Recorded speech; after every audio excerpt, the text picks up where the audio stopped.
Hai anak-anak, sebelum ini kita dah belajar tentang kedudukan oksigen, karbon dan hidrogen dalam siri kreatif logam.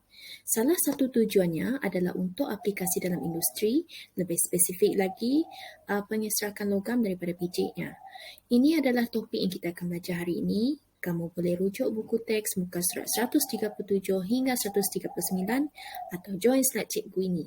Dah sedia? Mari kita mula. Okey, tajuknya untuk hari ini adalah pengeserakan logam. Objektif yang kamu perlu capai adalah berkomunikasi dengan melukis pengeserakan logam daripada bijinya, dan bagaimana kamu untuk mencapai ini adalah untuk apabila kamu menceritakan bagaimana pengeserakan logam dilakukan. Alright? Pengeserakan logam adalah proses untuk memperoleh sesuatu logam daripada bijinya. Okay, sebab kita nak guna logam dia, bijinya dia macam kelapa sawit, kan? Sebiji kelapa sawit tu kita tak gunakan, ada bahan yang kita tak gunakan, lepas tu ada bahan yang kita gunakan seperti minyak dengan sabut dia. Okay? Jadi begitu juga dengan logam. Okay? Dia ada biji asalnya sendiri. Jadi perhatikan hubungan antara kedudukan karbon dan hidrogen dalam siri kreatifan logam dengan kaedah yang digunakan untuk mengekstrakkan logam daripada bijinya seperti ditunjukkan dalam rajah ini. Ini adalah rajah siri kreatifan logam dan cara mengekstrakkan logam daripada bijinya.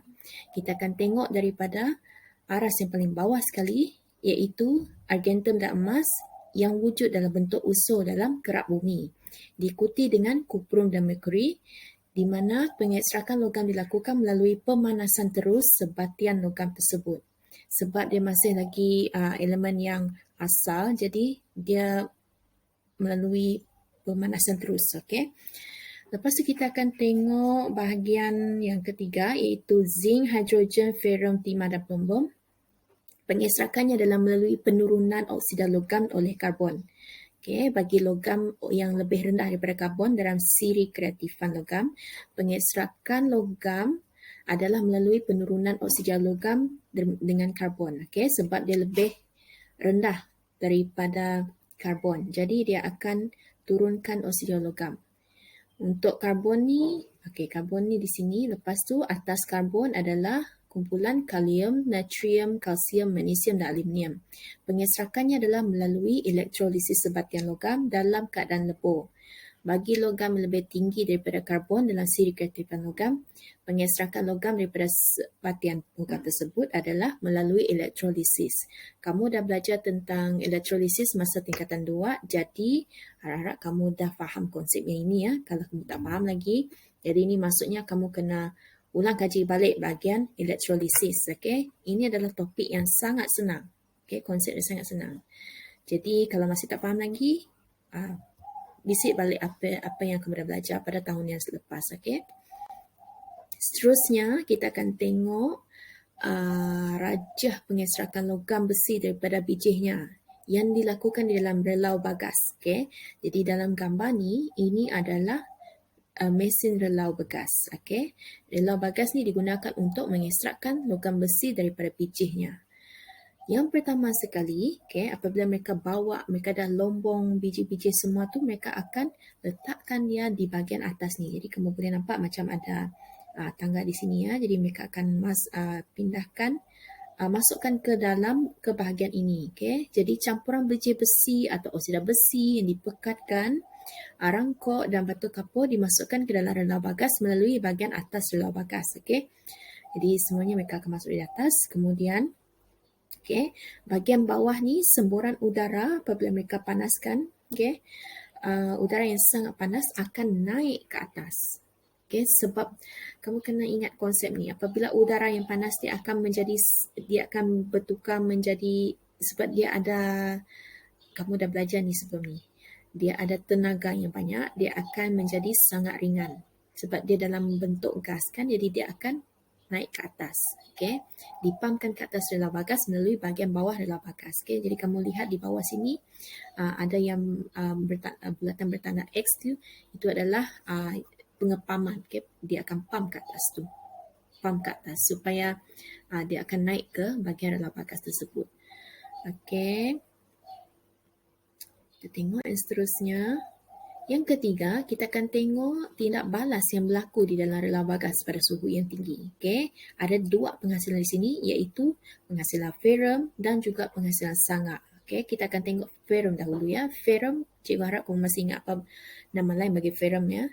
Okay, arangko ataupun karbon akan bertindak balas dengan oksigen dalam udara panas untuk menghasilkan karbon dioksida dan haba. Jadi kamu boleh lihat persamaannya dalam rajah ini. Okay. Kemudian, karbon dioksida yang terhasil bertindak balas dengan arangko panas yang selebihnya untuk membentuk karbon monoksida yang merupakan agen penurunan yang kuat. Okay. Sila rujuk persamaan yang di dalam rajah ini. Karbon monoksida dan karbon menurunkan oksida besi kepada besi. Okay.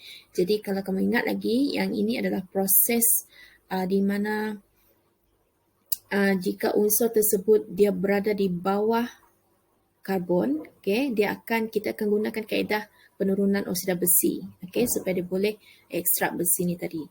Jadi kamu boleh lihat dan perhatikan persamaan untuk karbon monoksida dan karbon ni dalam kotak yang berikut ni ya. Selepas itu kita akan tengok penghasilan sangga. Okay. Batu kapur atau kalsium karbonat terurai untuk membentuk kalsium oksida dan karbon dioksida. Okay. Seperti dalam persamaan ini. Kalsium oksida bertindak balas dengan benda asing seperti pasir atau silikon dioksida dalam biji besi untuk membentuk sangga atau kalsium silikat. Kan menarik ya, sebab kalsium silikat ni sebenarnya ini adalah benda yang common ya, yang kita ada gunakan, iaitu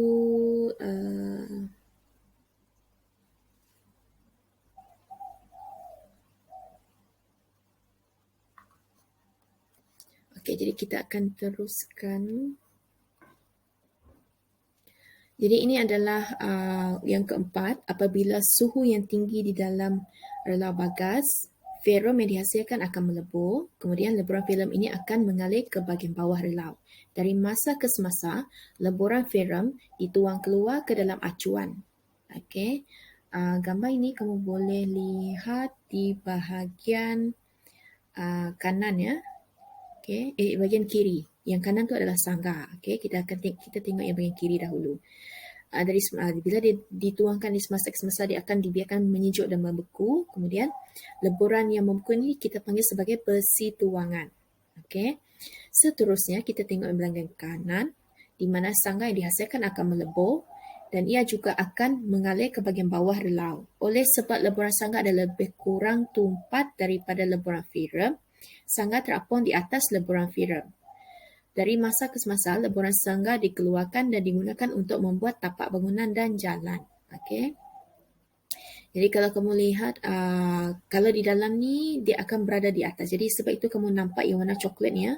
Kamu tengok bahagian coklat ni. Okay, itu sebab bila dia lebur, dia kurang tumpat daripada logam ataupun ferrum. Okay, jadi sebab itu dia berada di atas ni. Jadi mereka akan alirkan bagi atas tu ke bawah. Kamu pun tengok ada aliran lubang pengaliran di sini ya. Okay, dia bahagian atas sebab mereka boleh agak yang kedudukan dia memang di situ ya. Lepas tu kalau untuk leburan logam ni adalah di bahagian bawah. Okay, ketumpatannya. Dia lebih tumpat daripada sangga, jadi lubang pengaliran dia adalah di bahagian bawah sedikit daripada sangga. Okay. Lepas tu kita akan tengok apa tugasan kamu hari ini. Yang pertama sekali, lukiskan di dalam buku nota bagaimana pengestrakan logam dilakukan. Kemudian, kamu ambil hasil kerja kamu, gabung jadi satu gambar jika lebih daripada satu gambar dan hantar ke dalam grup WhatsApp kelas Sains 3A. Kemudian, ceritakan melalui voice chat atau typekan di dalam grup WhatsApp kelas Sains 3A tentang apa yang kamu dah belajar hari ini. Itu sahaja. Okay, terima kasih sebab tonton.